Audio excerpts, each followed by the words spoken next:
CNN's coverage of Charlie Kirk's comments was saying that Charlie Kirk's comments were shameful when he made the point that this murder appeared to be racially motivated. It was a black man attacking, from the vision, it appears, a white woman, and there's audio of the suspect who has been charged with the murder saying, "I got that white woman." So there is evidence that this appears to be racially motivated. Charlie Kirk stated the facts, calling that out, and then you have CNN saying Charlie Kirk those comments were shameful. I mean, these outlets, MSNBC, CNN, I just do not understand how they justify some of this language. Yeah, it's incredibly upsetting. And look, just talking with you, I can see that you're upset by it. You're a young conservative woman, and it's not easy being a conservative in today's world. And I think that I know that we both sometimes feel the pressure from outside.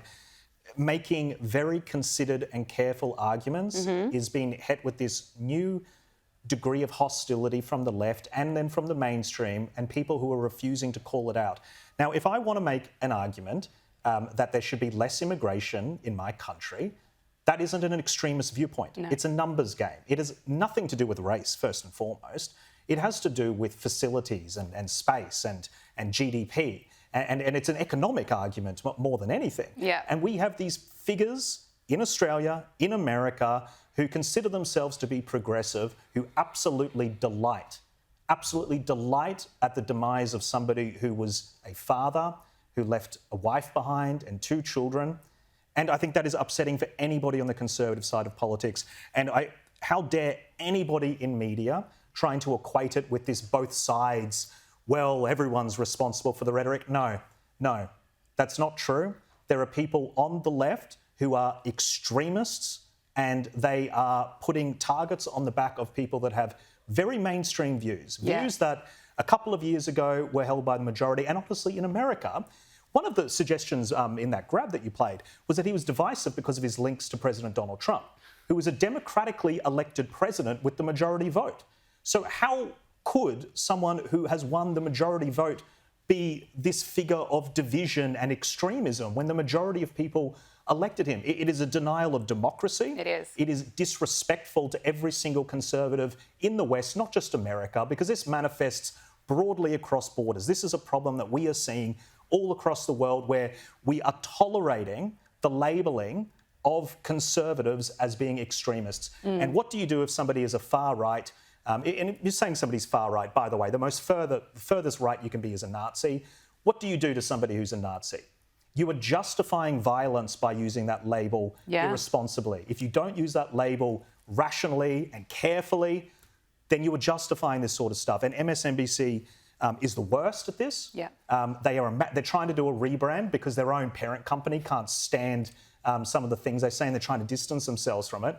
But politicians, I think, in this situation, they need to ask what these journalists are knowingly doing to the temperature. It's nothing to do with conservatives making arguments. It is to do with people on the left trying to assassinate mainstream conservative views. That is exactly right, Jack, and it's just absolutely terrifying to see this rise of extreme far left violence. We've seen this with Elon Musk, where people were encouraging others to go out and firebomb Teslas because Elon Musk was associated with President Trump. We saw Luigi Mangione, an accused killer, being deemed a hero to parts of the far left. And then we had journalists like Taylor Lorenz going on CNN trying to sympathise with people that wanted Luigi Mangione to carry out this alleged killing.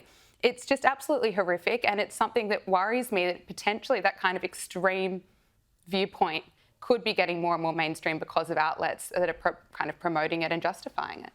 Completely agree. Yeah, let's take a look at, it's not just MSNBC, it's also people on social media, absolutely disgusting. Let's take a look.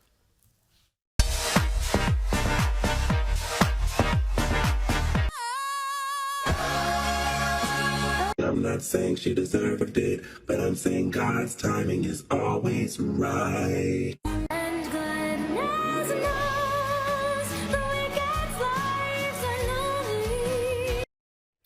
You know, looking at that vision, it just reminds me of Butler last year when Donald Trump had his assassination attempt, and we saw this kind of sick reaction from parts of the far left, people wishing that he had been killed, and now we've got someone actually celebrating Charlie Kirk's death. It's horrific. Well, what I would say is, if you find yourself on the side that is celebrating the death of a father, just think long and hard about whether that is a side that you want to be on, whether these are people that you want to associate with, because Charlie Kirk isn't the extremist. No. If you are suggesting that somebody should be murdered for their political views because of his stance on immigration, you are the extremist, you are the radical, and that is the company that you keep. That's all I'll say about that. I don't want to give them any more oxygen, really. Yeah, neither do I. Jack Houghton, thank you so much. Really appreciate it. Thanks.